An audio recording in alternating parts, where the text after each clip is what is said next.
পরিকল্পনা এখন পর্যন্ত জানি না।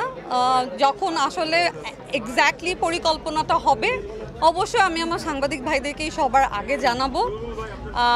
আমি কি বলে আমি একটা মেকআপ স্কুলে আমি একটা কোর্স করেছি অনেক দিনের। এটা একটা ব্রাইডাল মেকআপ কোর্স বলে। ওদের মেকআপের সাথে আমাদের মেকআপের অনেক তফাৎ। অনেক কিছু নতুন নতুন জিনিস শিখেছি। একটা সার্টিফিকেট ওইখানে অনেক মানে ভ্যালু করে। অ্যান্ড অলসো আমার ওইখানে বিভিন্ন দেশ থেকে আসলে এই কোর্সটা করতে আসে। তো আমার একটা মেক্সিকান বান্ধবী হয়েছে, আমার একটা নেদারল্যান্ড থেকে একটা ফ্রেন্ড এসেছিল, ও আমার এখন ফ্রেন্ড।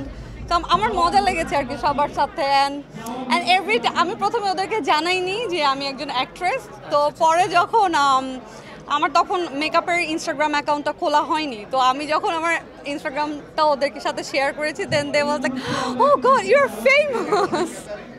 তো হ্যাঁ, তো আমি আস্তে আস্তে একটু একটু করে আর কি ওরা যখন জানতো, তো যে কোনো টিচার আসলে ওরা আর কি অনেক এক্সাইটমেন্ট নিয়ে বলতো oh do you know Sadia is so famous, she is an actress.